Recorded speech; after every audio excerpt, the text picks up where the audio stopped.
আমাদের জীবনে আমরা সবাই কোনো না কোনো সময় প্রিয় মানুষদের অবহেলার শিকার হই। অনেক সময় মনে হয় হয়তো আমি তার কাছে তেমন গুরুত্বপূর্ণ নই, বা আমাকে ছাড়াও ও খুব ভালোই চলছে, খুব ভালোই আছে ও। কিন্তু আসল সত্যি হলো, অবহেলা করা মানে প্রয়োজন নেই তা নয়।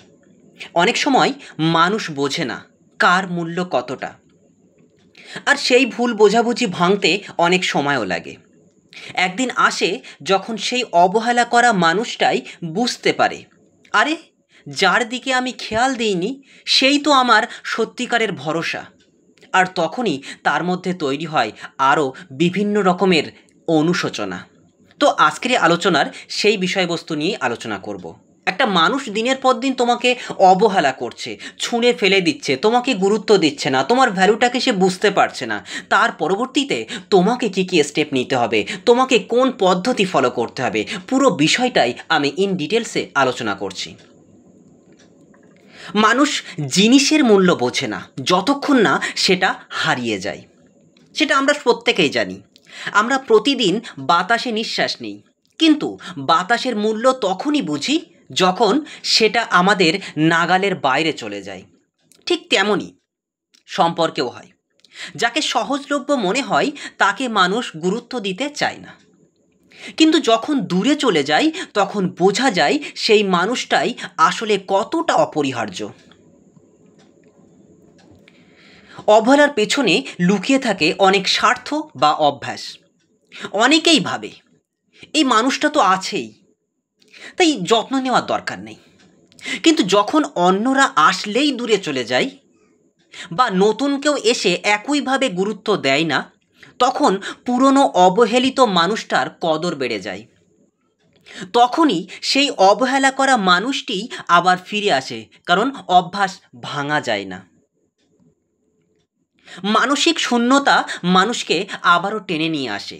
যে মানুষ তোমাকে অবহেলা করছে দিনের পর দিন, সে হয়তো আজ নতুন বন্ধু, নতুন সম্পর্ক বা নতুন ব্যস্ততায় ডুবে আছে।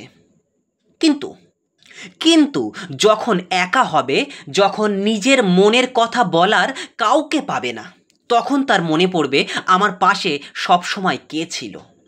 আর তখন সে বুঝবে তোমার মতো কাউকে পাওয়া অতটা সহজ নয়। সময়ই প্রমাণ করে কে সত্যি আপন। সময় সব কিছু বদলে দেয়। আজ যে তোমাকে অবহেলা করছে, কাল তারই প্রয়োজন হবে তোমার সঙ্গ, তোমার সমর্থন, তোমার ভালোবাসা। কারণ সম্পর্কের আসল শক্তি বোঝা যায় ঝড়-ঝাপটায়। সুখের সময় এটা বোঝা যায় না। মনোবিজ্ঞান একে বলে অ্যাটাচমেন্ট রিয়েলাইজেশন। এই অ্যাটাচমেন্ট রিয়েলাইজেশন যখন মানুষ নিরাপদে ভাবে যে এই মানুষটা সবসময় আছে, তখন সে গুরুত্ব দেয় না। কিন্তু সেই মানুষটা দূরে সরে গেলে বা অনুপস্থিত হলে মস্তিষ্কে এক ধরনের প্যানিক রেসপন্স তৈরি হয়। তখনই বুঝতে পারে সে তো আমার জীবনের অবিচ্ছেদ্য অংশ। যে আজ তোমাকে অবহেলা করছে সে হয়তো এখনো বোঝেনি তোমার আসল মূল্য, কিন্তু সময়, পরিস্থিতি আর একাকিত্ব একদিন তাকে শেখাবে তোমাকে ছাড়া তার জীবন অসম্পূর্ণ।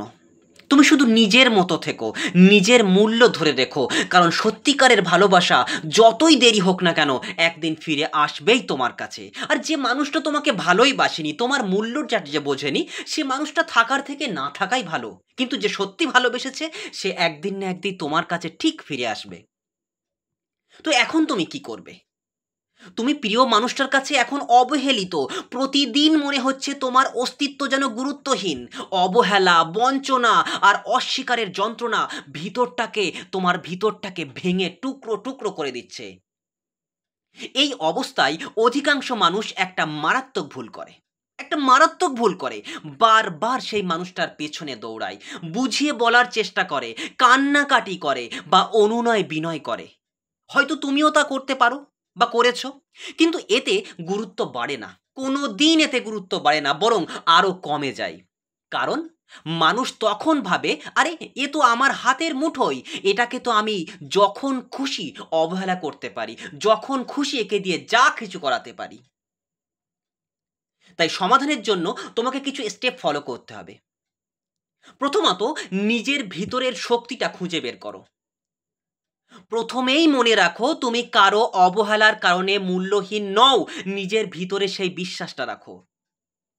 যাকে তুমি এত ভালোবাসো, যাকে তুমি এতটা ভালোবেসেছো, সে যদি তোমার কদর না করে, সেটা তার সীমাবদ্ধতা, সেটা তার ভুল, তোমার নয়। প্রতিদিন নিজেকে মনে করাও, আমার ভালোবাসার দাম আছে, আমার দাম আছে। যদি কেউ সেটা না বোঝে, তবে অন্য কারো কাছে আমি অমূল্য হব না। দ্বিতীয় স্টেপ, দূরত্ব তৈরি করো। একদম সাইলেন্ট পাওয়ার, যাকে বলে ইংলিশে সাইলেন্ট পাওয়ার, নীরব শক্তি। যে তোমাকে অবহেলা করছে তার থেকে হালকা দূরত্ব করো। ফোনে, চ্যাটে বা সামনে দেখা হলে অতিরিক্ত সময় দিও না। সবকিছু থেকে হঠাৎ গায়েব হয়ে যাও, কিন্তু পুরোপুরি নাই, বরং ধীরে ধীরে নিজের উপস্থিতি কমিয়ে আনো। এতে তার মনে হবে মিসিং এফেক্ট তৈরি হবে। এতে তার মনে একটা মিসিং এফেক্ট তৈরি হবে। সে ভাববে, এতদিন যাকে পাত্তা দিইনি, আজ কেন নেই। তৃতীয়, নিজের উন্নতিতে ফোকাস করতে হবে। অবহেলার কষ্টকে এনার্জিতে কনভার্ট করো। নিজের কাজ, নিজের পড়াশুনো, নিজের কেরিয়ার, নিজের শখ, এসবের দিকে মন দাও। নিজেকে এমনভাবে তৈরি করো যেন বাইরের থেকেও মানুষ বলে, ওর ভেতরে অসাধারণ কিছু আছে। এমনভাবে তৈরি করো। আর মনোবিজ্ঞান একে বলে ভ্যালু ট্রান্সফরমেশন। যখন তুমি নিজের ভ্যালু বাড়াও, তখন অন্যরা আপনা আপনি সেটা অনুভব করতে শুরু করে, অনুভব করে। চতুর্থত, অতিরিক্ত উপলব্ধি দেখিও না। অনেকেই অবহেলার ভয়ে বেশি বেশি যত্ন দেখাতে থাকে, বেশি বেশি যত্ন দেখাতে থাকে। আর এটা করলে উল্টো তুমি আরও সস্তা হয়ে যাবে। বরং যত্ন দেখাও, কিন্তু সীমিতভাবে। মনে রেখো, অল্প পাওয়া জিনিসই মানুষের চোখে দামি হয়। পঞ্চমত, নিজের উপস্থিতিকে রেয়ার অ্যান্ড স্পেশাল করে তোলো। মাঝে মাঝে এমনভাবে আচরণ করো যেন তুমি খুব ব্যস্ত, তোমারও একটা পৃথিবী আছে।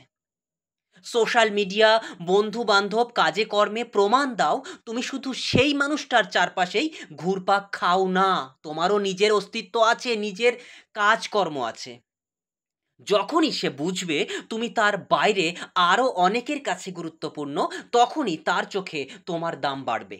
একটা কথাই বলে, সমাজে যার দাম আছে, সমাজে যার দাম আছে, সংসারেও তার দাম আছে। তাই সবার কাছে তোমার গুরুত্বটাকে বাড়াতে শুরু করো। নিজের ভ্যালুটা বুঝতে শেখো।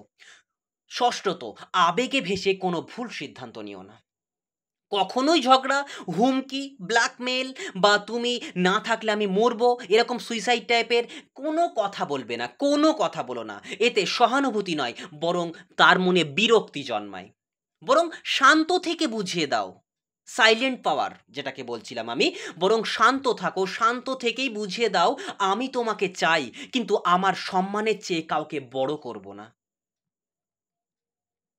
এরপরেই তুমি দেখতে পাবে, এই যে ধাপগুলো যদি তুমি স্টেপ বাই স্টেপ ফলো করো, বা নিজের মনে মনে যদি সেই ধাপগুলোকে উপলব্ধি করো, তাহলে কি হবে, তোমার ভেতরের আত্মসম্মান এবং শক্তি দুটোই বাড়বে, দুটোই তৈরি হবে। যে মানুষটা তোমাকে অবহেলা করছে, সে একদিন ভাবতে বাধ্য হবে, যাকে আমি পাত্তা দিইনি, ওই তো আমার জীবনের আসল ভরসা। তো যেভাবে বললাম সেইভাবেই করো। আর মোটামুটি কথাগুলোর সঙ্গে তোমরা কেমন সহমত পোষণ করছো কিনা কমেন্ট করতে অবশ্যই ভুলবে না। সো আজকে তাহলে এই পর্যন্তই। পরবর্তী দিনে অন্য কোনো বিষয় নিয়ে আলোচনা হবে।